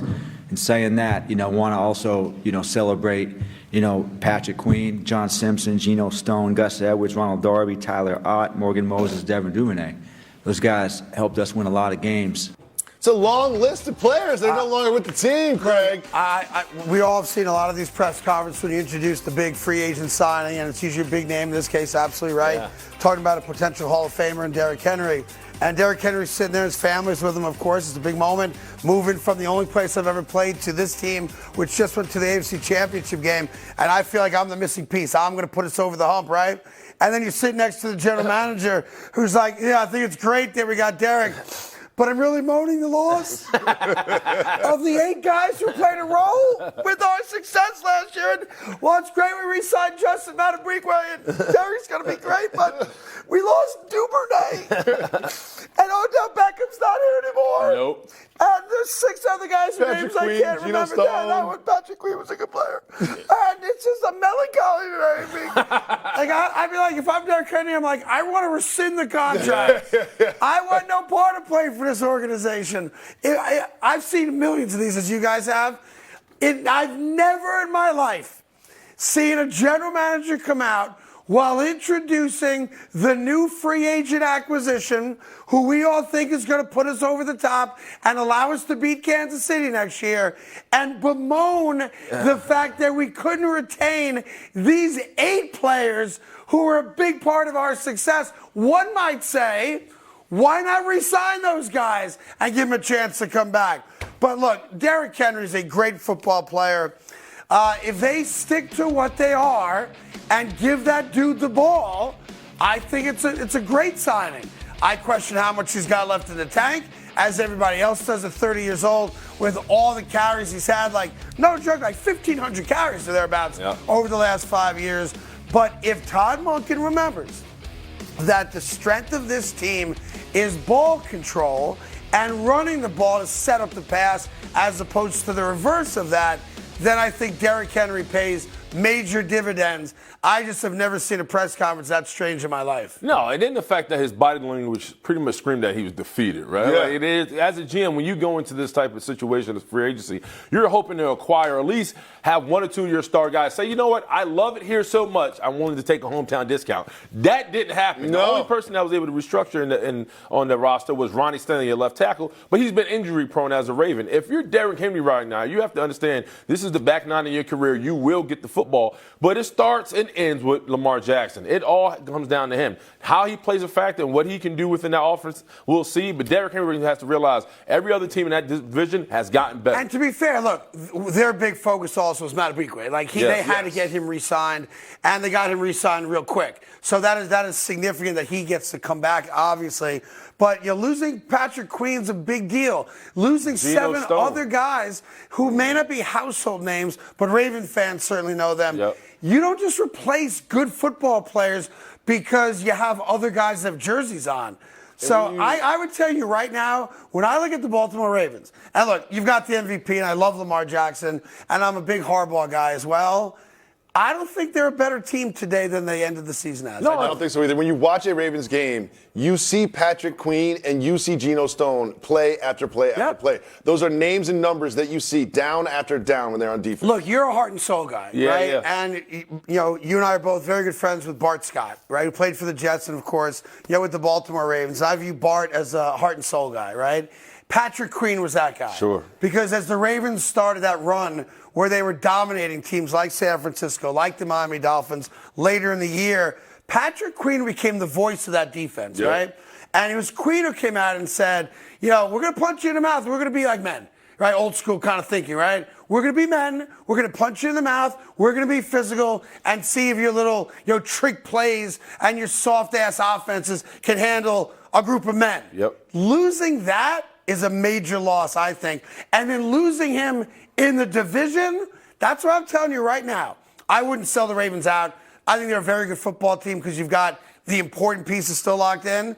They're not as good as they were last year now. They're not. And at the end of the day, you also understand when you lose guys like that, especially when you make it to the AFC Championship, that chemistry and continuity, that's hard to build back up. So we'll see what they look like next year. Moving on to second of football, some interesting news about an uninteresting player, Sam Howell. He's signed to be the backup in Seattle, the backup to Geno, obviously. However, there are some ramifications here. That was a potential landing spot for the services of Justin Fields. Just takes another spot for Justin Fields to potentially land off the table. What do you think this says about Fields and the Bears moving forward? Yeah, I just don't think there's a place currently in the NFL for Justin Fields, and he's not going to be the quarterback in Chicago because I believe, at least based today, that they're going to take Caleb Williams because I do think he's a generational talent. So I think that ends Justin Fields' starting career, at least for the Chicago Bears. I think Justin Fields now and his agents have to be really patient. Maybe he gets traded right before the draft. We do see that a lot where everybody knows you're going to trade him, so everyone's going to wait back now because why would I offer you anything? I know you got to trade the guy, right? I would change his positions. I know that's not very popular here in this room with everyone. Or anywhere in the world. Maybe just this room? Anywhere else, I don't know. I would transition him into a slot receiver and a punt returner, but that's me. We can debate that again at some other point, I suppose, if he's on the roster this season.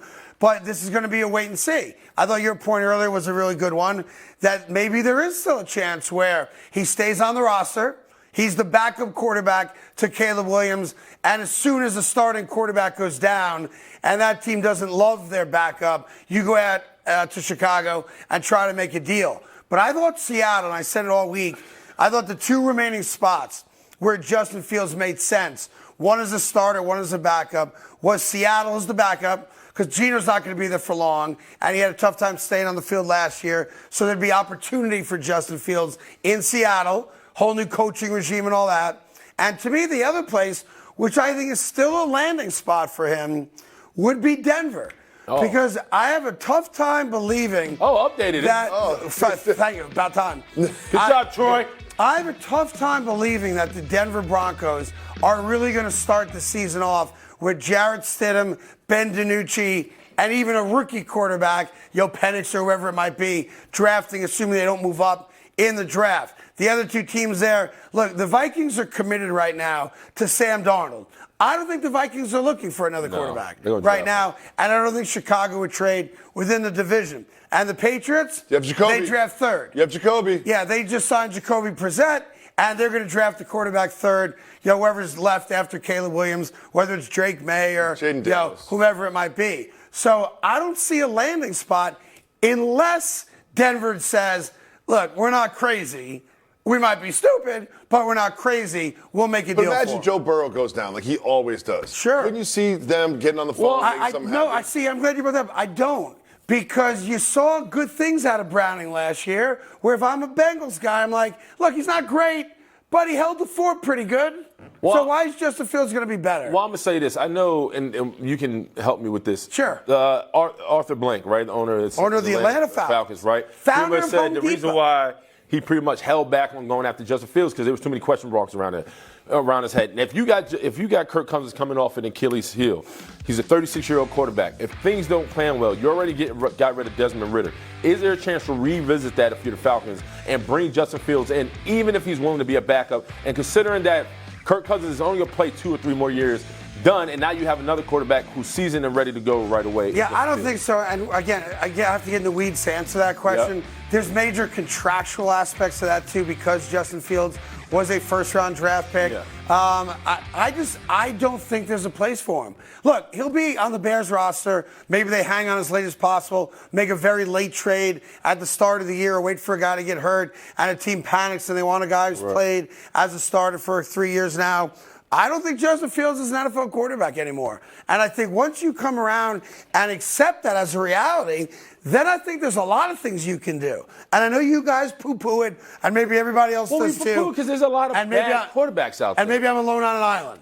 Justin Fields has never proven to be a good quarterback in the NFL, and that's the rub here. You guys still want to believe that he's going to become a really good quarterback, and yet there's no evidence to support that happening. I view him more globally as a great athlete who can do a lot of great things on a football field. So I'm going to tap in to his talent, and I'm going to allow that talent to blossom and make him a very tough guy to guard for NFL defense. Look, it's not even about money. I compare him to Taysom Hill because that's the kind of position I'm thinking of. But he's not that guy. Hang on. I think he is because they use Taysom Hill like a jack of all trades. And by the way, Taysom Hill got $100 million. So you can make a lot of money being that guy. Taysom Hill's more of a thumper, though. Like Taysom Hill, they'd run up the middle. He was a special teams guru that landed at the quarterback position. They let him start, and he wasn't good. And so, listen, Justin Fields can play the quarterback position. No, he cannot. And imagine, it's just a matter of an offense and pieces around the way he could thrive. It happened this year late in the season for him. I don't think he's a good quarterback. Moving on to third and football, we have some sound from Saquon Barkley, who discussed his exit from the Giants. He said he wanted to be a Giant for his life. He's now with the Eagles. Here's what Saquon said about his exit from the Giants. I don't think I really handled it the right way on social media. I think I could have gave a proper goodbye. The NFL's a business, and I was able to get to a place that I know I can come here, I can compete, and I can win. I can stay close to home. Craig, I'm going to break the rules. I'm going to ask you two questions. Number one, how do you feel about his exit from the Giants? And do you expect him to have a big year in Philly? Well, he knows that Giant fans are upset about it, so now he's trying to appease them and make sure that they don't hate him. Oops, too late. Look, the video, the social media thing he's talking about was the video where it goes feet up. We played it, and then the jersey changes from Giant blue to Eagle green. Like, if people are upset about that, screw them. Like, we're all so soft. Like, every fan's such a tough guy, right? And screw you, Saquon Barkley. Yeah, I hope you, like, and at the end of the day, fans are insecure, soft, wussies. And that's how Giant fans are reacting to this. I can't believe you went to Philadelphia. You're dead to me. Like, dude, he made a business decision. The Giants made one first. They didn't offer him a deal. The Giants had 2 years to get him signed to a multi-year contract. That's the video I was talking about. Giants blue, Giants blue, Giants blue, and Yahtzee, let's go Eagle green.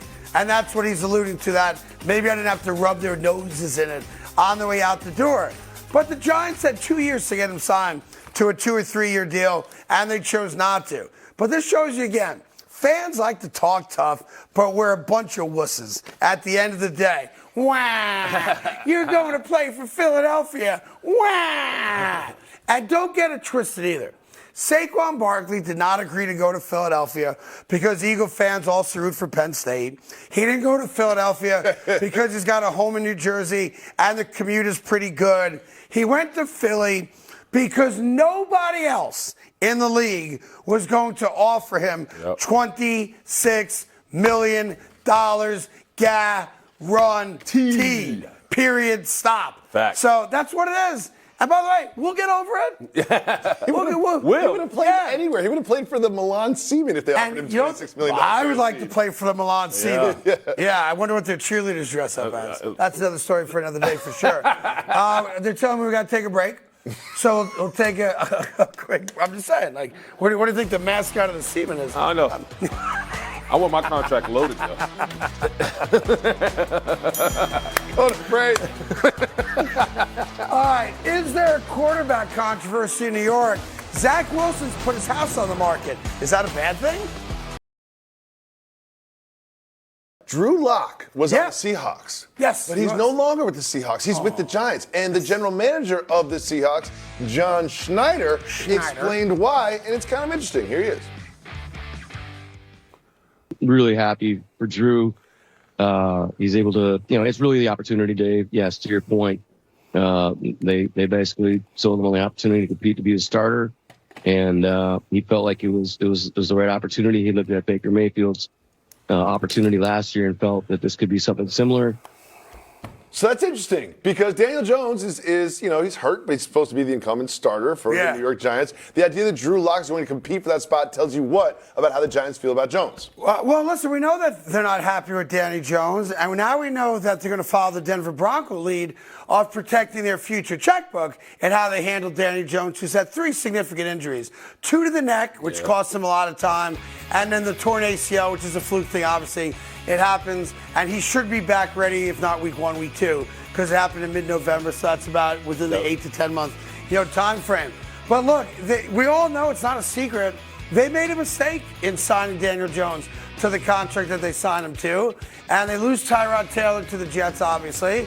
So the idea is, well, we're stuck with him for a part of this year. There's no doubt in my mind that once they're eliminated from the playoffs, you will not see Danny Jones play another game for them, because if he gets hurt during the year and cannot pass a physical going into next year, that costs the New York Giants an extra $23 million.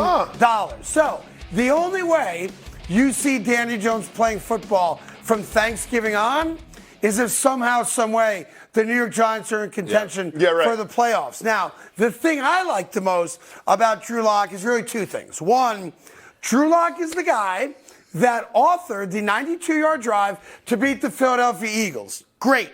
The second thing I like about Drew Lock is his wife, if I may, Yahtzee, right there.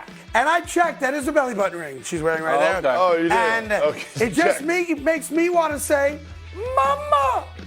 Mama! But welcome to New York City, Drew Lock and your hot wife. We can't wait to get to know you and have you on our show. Oh, yeah! Man, we're interrupting that with the top 5 and 9. Here we go. Number 5. The Dallas Cowboys define all in as re-signing their current players, but they haven't re-signed any of them. So how can you possibly the long say? snapper, Craig, the long snapper. He's not a football player. He's the guy that bends over and says when. All right, so if you're a Dallas Cowboy fan, how can you possibly believe that the Dallas Cowboys are all in? You can't believe it right now because you watch every other team around the NFL make big-time jumps. Even the team in your division, getting Saquon Barkley, revamping their defense, getting multiple offensive coordinator, defensive coordinator. You've done nothing, Dallas. Outside of Mike Zimmer, what else have you done? It's one thing to have a disappointing offseason, but to do absolutely nothing when you're the Dallas Cowboys, to not restructure Dak's contract, it's baffling. It's head-scratching. Even the Washington Commanders have done more than the Dallas Cowboys have. Can we take a look at Drew Lock's wife again? No, there you go. Number 4. No surprise that if there's a team that's going to be accused of tampering to acquire a player, it's those no-good weasels down in Philadelphia. Saquon Barkley denied it, said all conversations were between my agent and Howie Roseman. But Howie Roseman is also the loosest lip general manager in the entire NFL. Very fair. So I'm not surprised that the Eagles cheated their way to acquiring Saquon Barkley. Yeah, I just hope Saquon doesn't, listen, you got to be able to cut the cord too, right? Like your Giants days are done. I know you want to keep a little. That's true, good point. Got to cut, you want to be able to get back in the house. But at the end of the day, man, you're an Eagle. When I played for the Steelers, man, and then I landed with the Jets, I remember playing against the Steelers and having an out-of-body moment. Like I couldn't believe I was now a Jet. He's going to have to realize when he plays the Giants and you don't play them twice a year, that it's over. You got a half a quarter to be like, oh, I missed the team, and now you're an Eagle. So embrace Now, it. look, I know that there's a huge skirmish going on right now between two former Giant running backs, the great Tiki Barber and, of course, Saquon Barkley. And I love both guys. I know Tiki very, very well, having worked with him for a long time. But career-wise, all due respect, Saquon's career doesn't hold a candle to what Tiki Barber did as a New York Giant. And remember this, in Tiki Barber's, I think, 10-year New York Giant career, I think he missed 4 games. Oh, wow. In a 10-year career. That's crazy. So let's slow the hatred that's going in the direction of Tiki Barber, who is the greatest running back in New York Giant history. Sure. And yes, they won a Super Bowl the year after he retired, and he admits he made some mistakes on the way out with things he said, but you cannot tarnish the career that Tiki Barber had as a New York Giant, and that does need to be said. And that's all due respect to Saquon, who's a very good player as well. All right, he missed 6 games, I'm just being told. In 10 years, Tiki Barber missed a total of 6 games. That's still amazing. Which is crazy. 160 regular season games. And that's old school football. That's right. All right, number 3. Aaron Rodgers denied that disgusting story in regards to his beliefs on what took place at Sandy Hook all those years ago. But he did not walk back the story that he has political aspirations, meaning there's a very good chance he gets my vote. If the Jets are 8-0 going into Election Tuesday, I'm voting for Aaron Rodgers and RFK Jr., and I have no idea what they stand for. Independent. Yeah, he really treats being the vice president of the country like a side hustle. Yes. Like he really does. Which is crazy. Like he's got like a t-shirt clothing company that he it's the sells second most important job in the world. Yeah. And he's like, maybe I'll add that to my portfolio of responsibilities. Craig Carton, since you have a close relationship with Robert Saleh, right? Yes. Is there any part of Robert Saleh realizes that he has a quarterback that's torn between off-the-field issues and on the field? I don't believe that they think he's torn. I think they think this is a fun little side thing, hustle for him. in the moment. And my gut tells me that they believe, look, we have him under contract, right? It's a lot of money, 36 million bucks. Once he gets back from doing drugs and he's ready now to focus again on football, that this will disappear as well. Okay. And I think here's the reality of this. And I give Kennedy Jr. credit for this.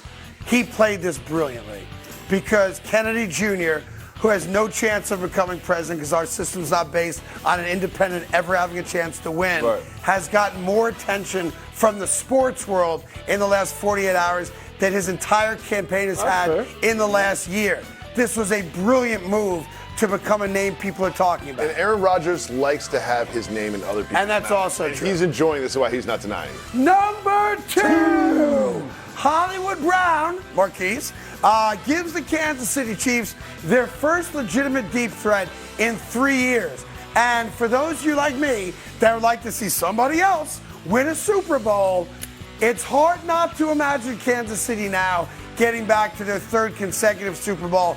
And I think by getting Brown, and I don't want to anoint him as like, the second coming of Michael Irvin or anything like that, but it's a missing piece for them on offense. And the Broncos, the Chargers, and the Raiders are now all officially, once again, for the 9th consecutive year, playing for 2nd place. And the thing is, Marquise Brown is, I'd say, like the 5th or 6th best receiver that was available, but he's an upgrade over what they had, and they won a Super Bowl. Yeah, Mike Williams, I think, is more talented, but he's never healthy. Yeah. And that's the rub on him, and apparently he is not looking to sign a 1-year deal, which I think Kansas City probably would have offered him. But Kansas City does get their receiver. I told you yesterday they'd have a receiver signed by the end of the day. Just got which one wrong. But that's all right. Paying attention anyway. Details. And number 1, Selection Sunday. All right. 48 hours away. Here we go. It's the next 3 weeks. We all pretend like we've been watching college basketball all year long. All year long. We fill out brackets. We pretend like we know what we're talking about. Yeah. And it's back. Big East tournament continues to stay on FS1 and Fox, of course, a little bit later on in the afternoon. But it brought me to a very quick thought that I'm trying to figure out. I don't know if you guys have an answer. If not, we'll discuss that at a later date with our basketball guys, right? In the world of NIL money and a very liberal transfer portal where you can go wherever the hell you want every single year, I'm shocked that a group of kids who we'd all regard as top 10 legitimate first-round draft picks in the NBA haven't colluded, gotten together, and agreed to go to the same school to dominate college basketball and go 35-0, whatever it might be, and win a title. I am shocked that has not happened yet because the money's there for them and the ability to move from school to school is there for them, and yet there is no dominant team, all due respect to UConn and what Danny Hurley's done, that exists in college basketball. I remember a group of 5 freshmen that all got together. Oh, I know. Yeah, I know. Time out. Time out. After a blatant walk. A travel. That wasn't called. Time out. We don't have any But it worked really well for them in all their careers. It does feel like there is a natural opportunity for the best 7 or 8 players to say, we're all going to DePaul. Right. Yeah. Or some coach, a great players, friendly coach. Like, it is set up for super teams to be formed. It is. And no one has done that yet. Well, they're watching the Carton show now. So. There you go. Yeah. Very good. All right, that's your top 5 and 9. Thank you. We got plenty more coming your way, including the fact that the Dallas Cowboys have been eliminated from Super Bowl competition. Already? or maybe they haven't. We'll discuss that and talk more football with you right after this. Only March. Good morning. Welcome back to the Carton Show. We have some interesting news regarding the Chicago Bears. They have traded for Keenan Allen, formerly of the Chargers, which is just another piece, another skill position player for them to have around what we all expect will be a future Chicago Bear, Caleb Williams, because they have the number 1 pick and they are looking for a quarterback. How do you feel about the players they have put around Williams if he in fact is drafted number 1? I think it's good. I think they're building a competent football team, and obviously the division's kind of had this upheaval with the Lions, rising to the top and taking the division away from the Green Bay Packers. The Vikings are obviously in dead last now, obviously with Sam Darnold as their quarterback and the issues now with Justin Jefferson and trying to get him signed. I think Ryan Poles has done a great job over the last 2 years in putting them in a position to finally cash in on bad football. And that's the reality. If you're a bad football team, you've got these little windows where you can cash in on being bad by getting good draft picks and making the right decisions. And I do think, here's a team that won 7 games last year, showed some growth later in the year, and I think he's done a really good job in getting more talented and more talented and more talented. And now the coup de grace is the number 1 pick overall, and that's getting Caleb Williams. But you now have I'm trying to think of the right word. You've kind of got the blueprint now for how the Chicago Bears can be a playoff threat, assuming Caleb Williams is the real deal, and you have to assume he is. They also have the 9th pick in the draft, meaning if they want to go out and get another really good player or trade down and get 2 or 3 more picks, that's on the table. I don't take the Bears lightly this year, and I say that based on Caleb Williams being the number 1 overall pick. So, Willie, do you remember when they got rid of Khalil Mack and Roquan Smith? Yeah. It sort of seemed like they just gave up, and it felt like it was just misery in Chicago. How do you feel about how they've built the Bears back since then? Well, I think it started when they acquired Montez Sweat from the Commanders, right? I thought when they were able to get him and his production as a Bear, I think he set the tone of what that defense wants to be. On the back end, they still needed a little help. But from that front four, if they're able to get after the pass rusher and be stout against the run and have a quarterback who can put up points and get them in the end zone, now you're talking about a collectively an outfit that's a way upgrade from how we picture Bears football. So I think from a defensive standpoint, they still need another pass rusher. They still got to need another linebacker. But I think getting Sweat and hopefully getting some pieces in the draft, they can be, like Craig said, if he is who we say he should be, the Bears could make the playoffs. Now, there's a flip side to that coin also, right? And that's Jim Harbaugh being out there in L.A. And I just have to imagine that if I'm Justin Herbert, at some point when I wake up or someone calls me and goes, you see what just happened? Like, what? Keenan Allen's gone? Yeah. When we get back? Mike Williams is gone? When we get back? A fourth-round pick? Don't forget, last year they took Quentin Johnson, who's a major disappointment at wide receiver for them. But if I'm Justin Herbert, I'm looking around like, I'm really good, and I thought we were going to build around me, and they don't have a wide receiver. Now, could they bring Mike Williams back on a new contract? Yes, theoretically they could, but I agree probably not. But again, I know Harbaugh likes to run the football, all right, and that's what he likes to do, and they will run the football more than they ever had with Justin Herbert at quarterback. But I'm also in the same division as Kansas City, and Kansas City obviously got their missing piece on offense in a wide receiver, right? And God knows what the Denver Broncos are doing. I'm not worried about them right now. The Raiders obviously bringing a legitimate backup in Gardner Minshew, and they've got Devontae Adams and Antonio Pierce coming back. But I'm looking around going, I thought you were going to make sure I had some offensive weapons around me. Now, to be fair, while Keenan Allen's a rock star and had 108 catches last year in only 13 games, those two guys, Allen and Williams, don't stay on the field together a lot because Williams is always hurt, and they've never won a playoff game with those guys on the roster with Justin Herbert. So you can't even lean back and go, look at all the success we've had. How do you break that up? But if I'm Justin Herbert, I am on the phone today with my head coach and general manager going, hey, just walk me through the plan here because I'd like to win a playoff game once. When's that happen? Well, they still have pieces. They still have John Farm, and they also got to understand, in the draft, they're going to get some big fellas in the draft as far as fulfilling their offensive line. I think moving forward, as long as you have Herbert, you got a shot. Now, who's he going to throw the ball to? But remember, they didn't win a single playoff game with 2 high-quality wide receivers when healthy in Williams and Keenan Allen. Those guys are gone. Quinn Johnson had a terrible rookie season. Now good. And now he's got the speed, he's got the athleticism, and maybe year 2 is a much different year for him. I know they're counting on that, but there are no other major high-level wide receivers from a free agent standpoint available. So again, I'd love to hear what that conversation's like when Justin Herbert talks to Coach Harbaugh. Moving on to our next headline, the Chiefs added a receiver. They got Marquise Hollywood Brown, and we do know what the conversation is like between Andy Reid and Hollywood Brown because we leaked a little conversation between them. They're already going back and forth on text, and they're excited about it. What do you think Reid and Mahomes will do with Hollywood Brown and the new toy? Make a lot of sweet, passionate love on Sundays. Because that dude offers something that they didn't have.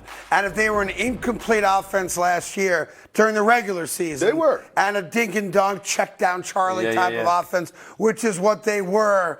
Now you've got a threat they didn't have the last 2 years, and they won the Super Bowl without that threat. Now you're adding another dimension that for the last 2 years, NFL defenses didn't have to worry about, right? When you try to stop Kansas City, you didn't have to worry about the deep ball, meaning your safeties can come up, you can go man to man, and you can attack the line of scrimmage far more aggressively. Now, I want to be clear.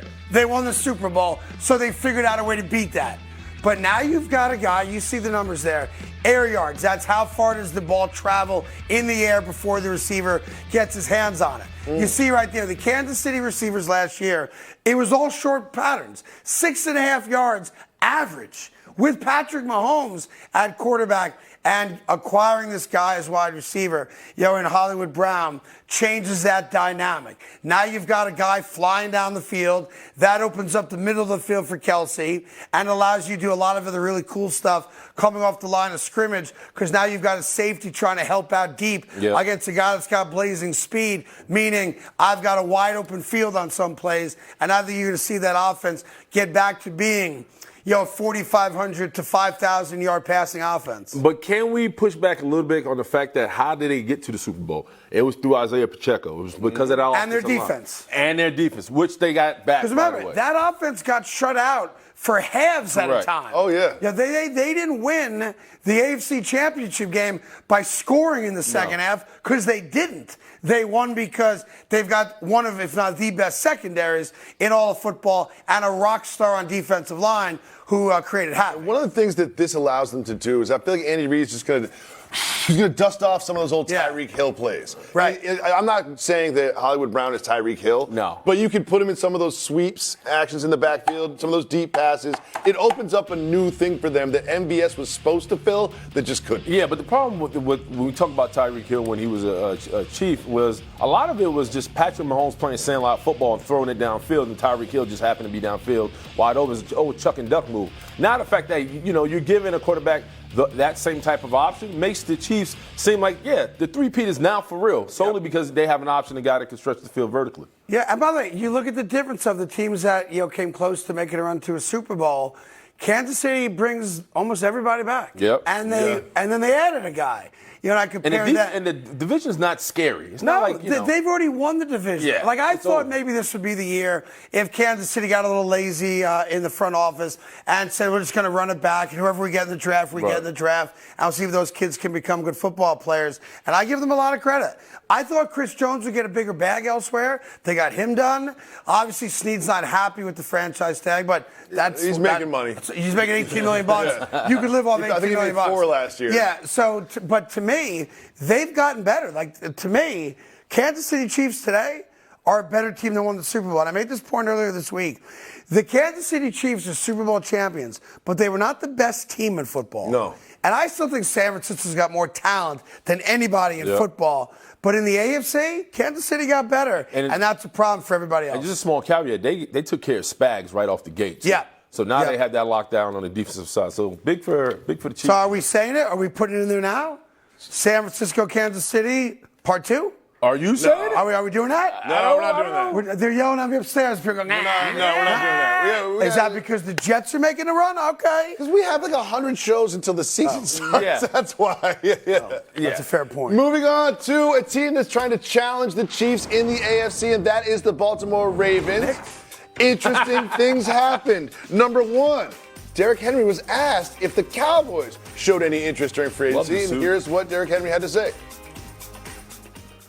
Dallas didn't even, not at all. But, they weren't in contend. Baltimore was showing the most interest, and, somewhere I wanted to be. I was glad that we got it done. But the Cowboys never called at all. So the Cowboys never called Derrick Henry. So let's hear from Stephen Jones, Jerry Jones' son, Please, about somebody. their approach to the offseason. We've been big believers in backs. I think they bring a lot to the table. Unfortunately, we're at a point where we're having to make some decisions.